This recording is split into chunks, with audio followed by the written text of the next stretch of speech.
Hello, ladies and gents. Welcome to tonight's episode of Poetry Live. Tonight, I'm going to read a bit of Wilfred Owen for you all.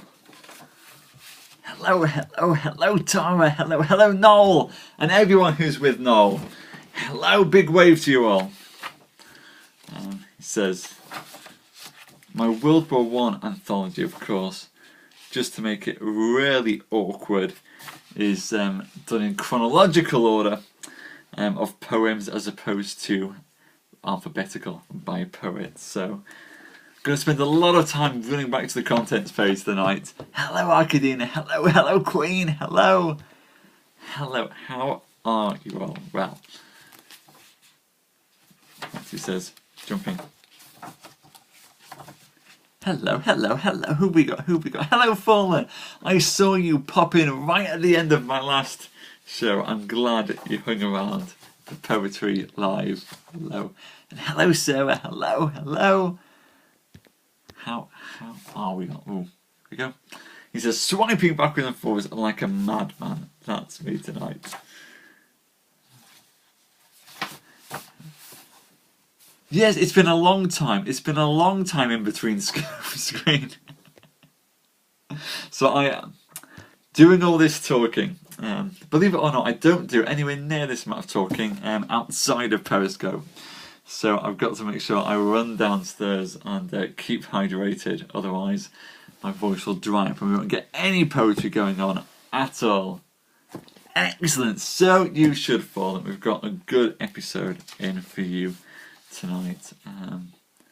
Some really interesting, beautiful but sad poems going on tonight by Wilfred Owen as he plays between all these different complex emotions and things. Hello Herbert, hello Nami, hello Andy, hello, come in, take up a seat guys. We're just about to get started with tonight's readings, which I hope you'll enjoy. Hello, Herbert, how are you? Who else we got? Hello, RD, hello, come in, sit down, and I'll get started with tonight's poems, with reading Wilfred Owen's poems tonight. Wilfred Owen, I assume that you all know who Wilfred Owen is. Of course, Wilfred Owen is very famous in England. Sort of one of the most famous poets of the First World War. Was Owen. So Owen fought on the front lines, and unfortunately Owen, a bit like that other famous poet, Isaac Rosenberg, they both died in 1918 at the end of the war, which was a great shame. Truly wonderful poets, both, in fact so many of them were wonderful poets. But yes, they died just before the end. And of course, I say this just double checking the dates for them, noticing that when this anthology was published, Siegfried Sassoon was still alive. Of course, no longer, but fascinating to think sometimes these poets are still alive when these anthologies were made. Well, hopefully it's unfroze now, Susan. Hopefully it's unfroze now. Anyway, Wilfred Owen, one of the great poets of the First World War. And this is Exposure. Our brains ache in the merciless iced east winds that knife us. Wearied, we keep awake because the night is silent.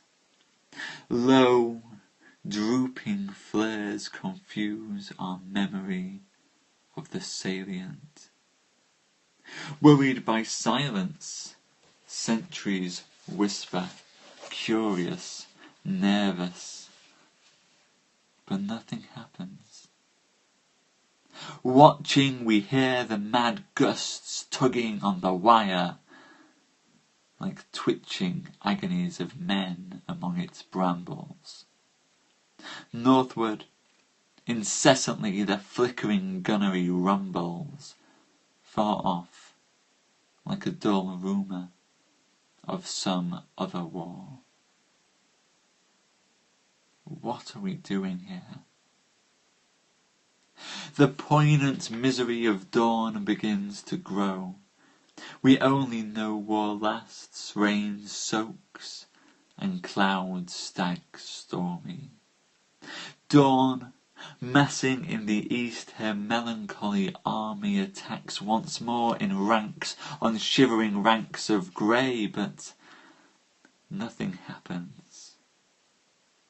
Sudden successive flights of bullets streak the silence, less deathly than the air that shudders black with snow, with sidelong flowing flakes that flock, pause and renew.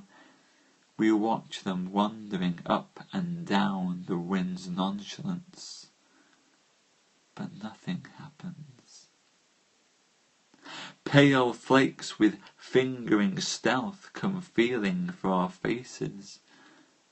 We cringe in holes, back on forgotten dreams, and stare, snow-dazed, deep into the grassier ditches. So we drowse, sun-dozed, littered with the blossoms trickling where the blackbird fusses. Is it that we are dying? Slowly, our ghosts drag home, glimpsing the sunk fires, glozed with crusted, dark red jewels. Crickets jingle there. For hours, the innocent mice rejoice. The house is theirs. Shutters and doors all closed. On us the doors are closed. We turn back to our dying. Since we believe not otherwise can kind fires burn, nor ever suns smile true on child or field or fruit. For God's invincible spring our love is made afraid, therefore not loath we lie out here. Therefore we're born, for love of God seems dying. Tonight his frost will fasten on this mud and us, shrivelling many hands, puckering foreheads crisp. The burying party, picks and shovels in their shaking grasp, pause over half-known faces. All their eyes are ice, but nothing happens. There we go, ladies and gents. That was Exposure by Wilfred Owen, our first poem of the night. And hello to all you wonderful, wonderful people who've suddenly jumped in midway through there. Hello. Hello, Mr. St. Louis Love and Angelo and John and Zach and Bro and Rick and Mark and Jennifer. Hello, hello, hello. Welcome. That was Exposure by Wilfred Owen, who was possibly one of the greatest poets of the First World War. A beautiful... I think that's actually quite a beautiful poem. Have I got the old man and the young in this anthology? Is the question. I don't have it in this anthology, but we'll see if I can go and rustle it out of it. I've got a couple of anthologies sitting by me, Noel, so I'll see if I can rustle it out before the end of tonight's show. Hello, hello San Jose. I am Simon from Yorkshire, and we're looking at the poems of Wilfred Owen, who wrote some wonderful, wonderful poetry during the First World War, and kind of did such a powerful job of seeing the beauty in amongst it sometimes. We had some wonderful images there. However, he says, for our next poem, we're going into a bit of the darker side of World War One, leaving that quiet beauty of a cold, frosty night, for more of the horrors of a gas attack. This is Dulce et Decorum Est. bent double, like old beggars under sacks. Knock-kneed, coughing like hags, we cursed through sludge, till on the haunting flares we turned our backs, and towards our distant rest began to trudge. Men marched asleep. Many had lost their boots, but limped on bloodshod. All went lame, all blind, drunk with fatigue, deaf even to the hoots of tired, outstripped 5-9s that dropped behind. Gas, quick boys, an ecstasy of fumbling, fitting the clumsy helmets just in time, but someone still was yelling out and stumbling and floundering like a man in fire or lime. Dim through the misty panes and thick green light, as under a green sea, I saw him drowning. In all my dreams before my helpless sight, he plunges at me, guttering, choking, drowning. If in some smothering dreams you too could pace behind the wagon that we flung him in, and watch the white eyes wreathing in his face, his hanging face, like a devil sick of sin. If you could hear at every jolt the blood come gargling from the froth-corrupted lungs, obscene as cancer, bitter as the cud of vile, incurable sores on innocent tongues. My friend, you would not tell with such high zest to children, ardent for some desperate glory, the old lie, dulce et decorum est, pro patria mori. And there we have probably one of the most horrific scenes of war in any of the World War I poems, but it's an incredibly haunting poem, quite right, Noel, and I'm glad you liked it, Arkadina. I think it's interesting to note that kind of up until the First World War, certainly in England, this idea of going off to war was still a noble thing. You know, it was also a boys' club, very, very jolly, a proud thing to go off to do. You know, we had a nice empire, we had a habit of invading people who didn't have guns, and all of a sudden in the First World War, we really start to get, for the first time, these stories of war being harrowing and difficult and painful and atrocious and insensible, and Wilfred Owen really makes no subtlety there. Really, Susan, that's... wow. They are very moving pictures when you see them. Where am I going to go for? I think I'm going to jump to 166.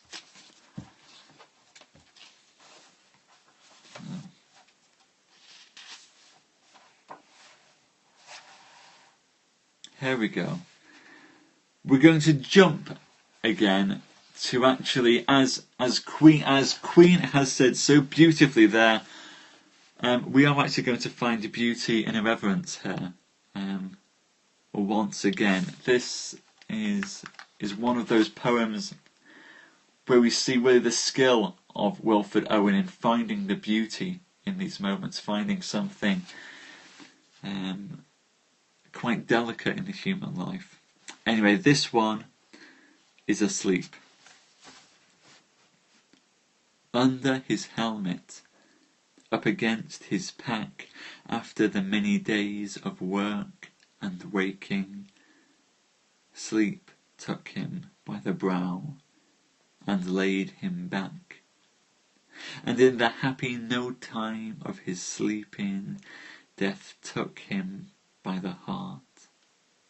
There was a quaking of the aborted life within him, leaping, Then chest and sleepy arms once more fell slack, and soon the slow stray blood came creeping from the intrusive lead, like ants on track.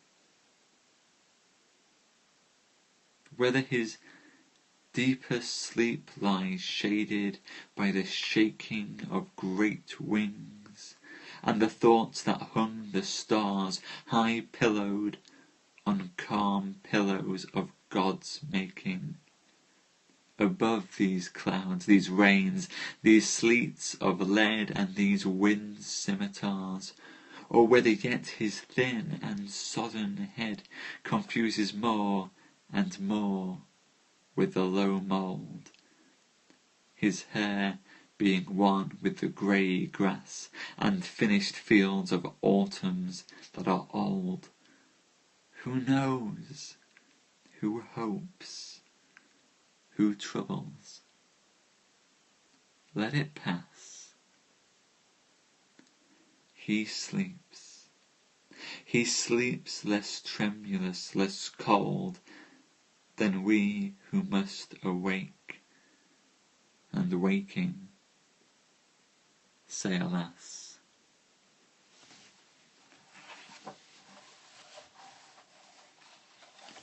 There we go. That was Asleep by Wilfred Owen, and although the subject matter of that is very, very sad, for we are dealing with the loss of life, still, absolutely, he did see terrible things. So many of them did, and yet still in that. And I think perhaps some of that power does come from what he had to endure. Not the fact that perhaps in enduring all of that, he had to find a way to find beauty in amongst that. He had to make some sense of the insensible. Such a wonderful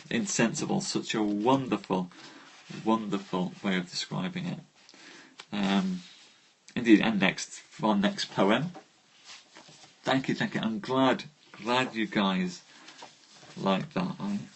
I wasn't quite sure what the reaction would be for reading something as heavy as Wilfred Owen, but I'm quite encouraged, and you guys seem to really be getting along with this. So I'll continue 2 more poems to read. Actually, where are we? In fact, I did that poem last. He says, as some of you may have, for those of you who've come through late and didn't notice at the start, my anthology does all my poems in chronological order. And so, what I don't have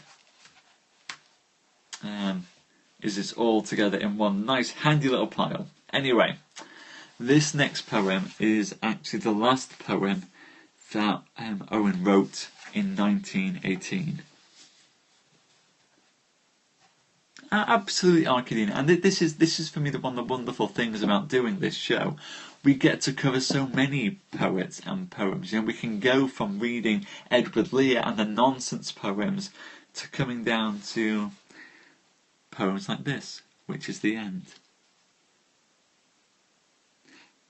After the blast of lightning from the east, the flourish of loud clouds, the chariot throne, after the drums of time have rolled and ceased, and by the bronze west long retreat is blown, shall life renew these bodies?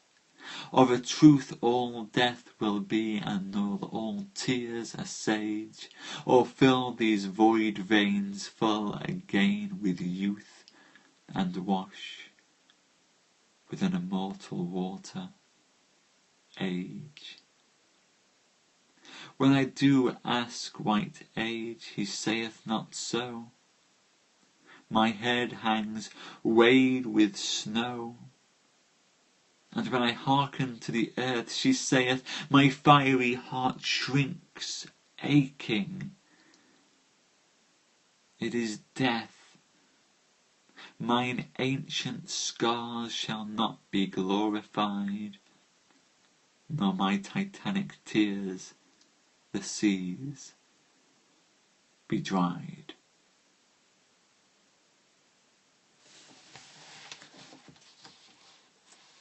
I think that's a very, it's a beautiful, powerful poem, as I think Sarah's getting at there. As we look at that duality between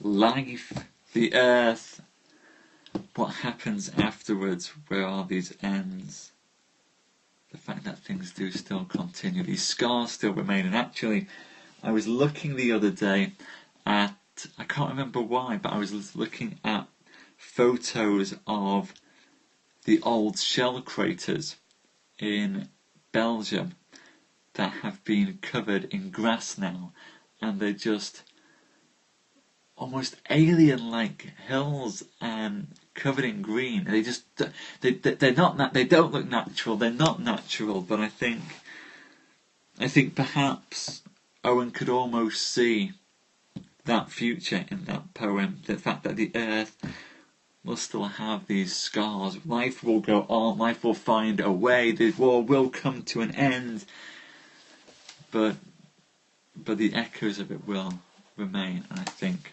Owen does a beautiful, beautiful way. I think that's a perfectly valid reaction to it. Sarah, I think that without a doubt, in my own mind, that Owen would see the futility of all these wars. I think he would probably be fighting for peace if he was alive today. That's kind of where he was. And in fact, to underline that point, my final poem that I'm going to read to you guys tonight really, I think, lets you know what he'd think of today's wars. This poem is Insensibility. Happy are men who yet before they are killed can let their veins run cold, whom no compassion fleers or makes their feet sore on the alleys cobbled with their brothers. The front line withers, but they are troops who fade, not flowers. For poets tearful fooling, men gaps fulfilling, losses who might have fought longer, but no one bothers. And some cease feeling even themselves or for themselves. Dullness best solves the tease and doubt of shelling, and chance's strange arithmetic comes simpler than the reckoning of their shilling. They keep no check on armies' decimation.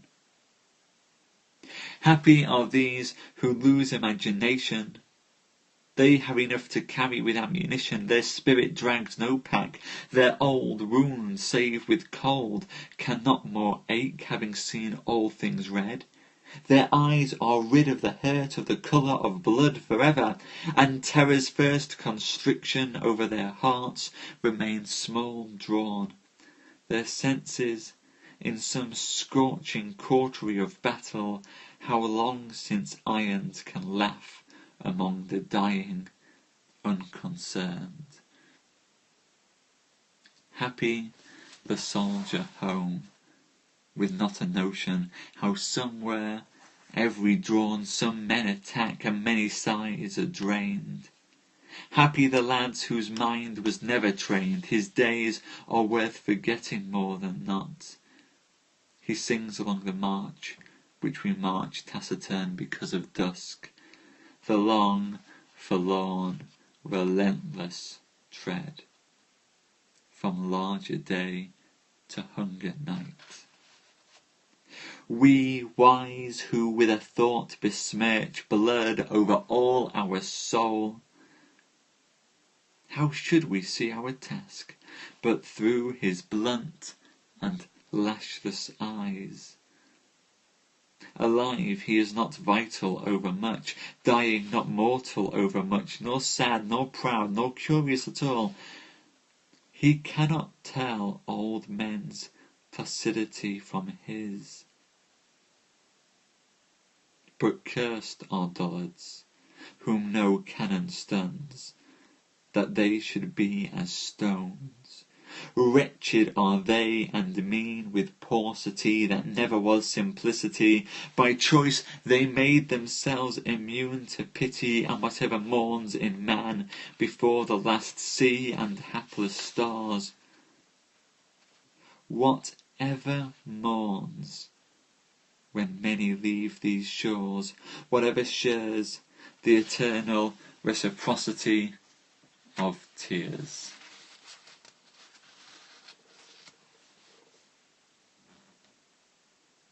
And I think in that we see what Owen would think of any futures. Do you know what, Sarah? I hadn't thought of it like that before. You're quite right. Both the things that we've been reading tonight have been locked in war. One is very much that old English traditional romantic view of war from Mallory, and from Owen we have quite a different view. Fascinating to look at that. That's given me a whole new colouring. And yes, no, you're quite right. That image of being cobbled with bodies is a hugely powerful one. It is, and I suppose the question, the inevitable question that I think I have to ask myself, and I'll ask you guys as well, having read Owen's approach to war and Mallory's approach to war, how do the two sit alongside each other? Can we still enjoy Mallory's heroic romantic view of war, while still being aware that there's another side for it? Can they both sit side by side? Is there a place for them both, or do we think that perhaps they balance out for Susan? I think there is some balance in there. It's a fascinating thing to see contrasted against each other. I know in later versions of, in modern retellings of these old English legends, they're actually quite gritty. So looking at something like Ridley Scott's Robin Hood, and I didn't like Ridley Scott's Robin Hood as a film. I thought it was a bit naff. But there was that more gritty, heavy in war imagery.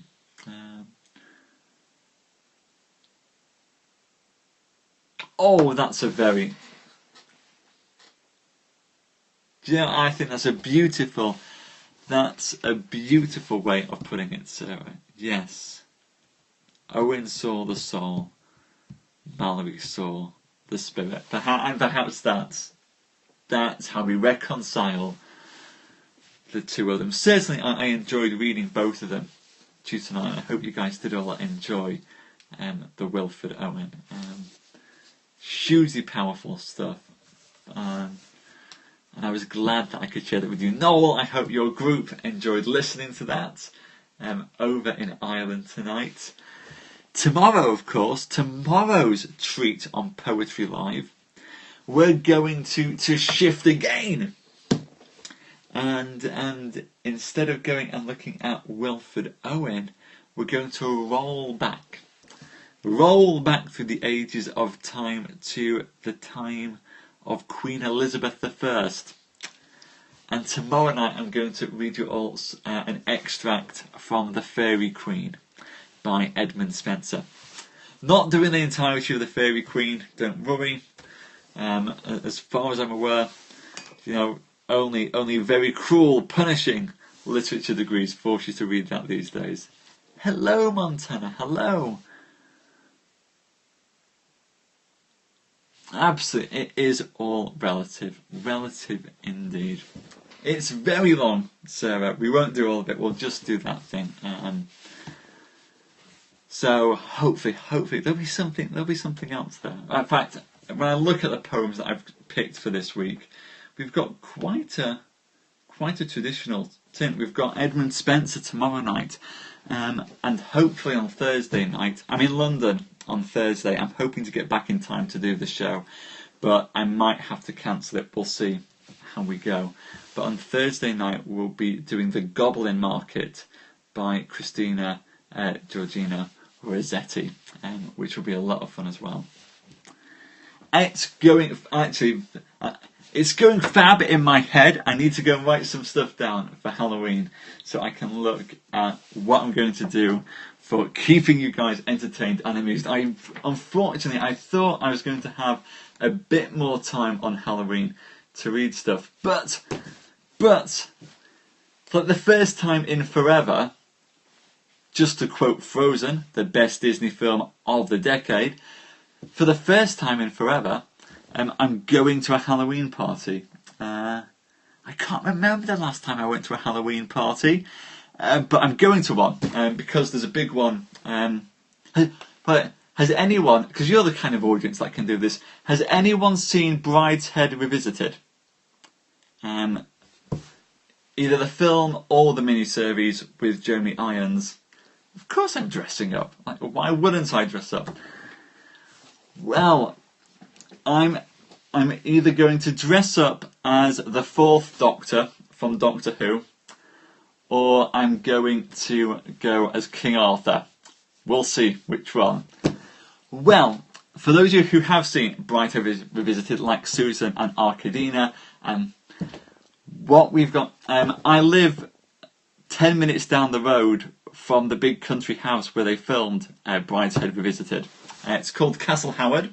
It's in Yorkshire, and they're having a big Halloween party with fireworks and fairground rides and fire breathers, I think, as well, and all kinds of fun stuff. So I'm going to pop off there in the evening. But before that happens, before we do that, what I'll do is I'll scope up a load of Halloween-y stuff anyway. And I think on Friday we'll do some Halloween stuff, because I know I'll be here for Friday. We'll make sure Friday does it, and then into Saturday we'll do some extra Halloween stuff as well in and around the day. Thank you. I've got the hair for it now. The last time, believe it or not, I used to have shorter hair. And in that wardrobe there's a curly hair wig that I used to actually do my Tom Baker Doctor, because I didn't have the hair for it. And when I was at Comic-Con, dressed up as Tom Baker, even though Tom Baker wasn't meant to be there, even though he wasn't on the guest list, Tom Baker showed up out of the blue on Saturday. Oh, I'm totally scoping dressing up, Sarah. I am totally scoping dressing up. But yes, Tom Baker saw me dressed up as Tom Baker. He signed my autograph. He said he liked the costume, and my phone wouldn't take a photograph, and it was awkward and embarrassing. And of course it was Tom Baker, and because he hadn't announced he was turning up, there were only 4 people in line. I got very, very nervous, but I'll save the story of Tom Baker for Halloween. Because what I might then do is do King Arthur one day and Tom Baker on another day for Halloween, and cover them both. And I'll tell you all the story then of all that fun stuff. Yeah, Queen, yeah, I met Tom Baker, dressed up as Tom Baker. It was cool, and I was an utter awkward fanboy. And I'd like to tell you that I was much younger, but it happened 2 years ago. And yeah, I completely nerded out. And I think I might have scared Tom a little bit. He handled it well. He's a very nice chap. He's okay with scary fans. I'm a scary fan. It's all good. I was much better when I met Robert Llewellyn, who plays Crichton in Red Dwarf. Him, I could have a conversation with. Tom Baker, no, it was awkward. But I'll share all that fun stuff about that when we get to Halloween. In the meantime, I hope you all have a wonderful evening, weekend. Not weekends, it's not even near the weekend. An evening, afternoon, morning, wherever you are. Big thank you to all of you for coming tonight. Thank you, Noel and Tara and Arkadina and Sarah and Queen and Andy and Herbert and Stuart. Whew. I just come close to my voice there. Thank you everyone. Have a wonderful night. Thank you so much for coming. I'll see you again tomorrow as we go and do some Edmund Spenser, and we're going to carry on with some more La Morte d'Arthur, and Sir Tristram will smite and fight for love. And I need to go. My hair is big, Frank. My hair is always big. It's here, looking fluffy. It needs trim. It won't be trimmed anyway yet. By the way, look at that. Look at that. I mean, we actually. I mean, this is why we actually need to trim the hair at this point, because when this comes down, I have a habit of not being able to see where I'm walking at the moment. Well, thank you, Frank. I'm glad you approve of my conditioner, and I hope my hair goes so well as well. Anyway, I'm off. Thank you so much, lovely people. Have a wonderful night. Bye bye.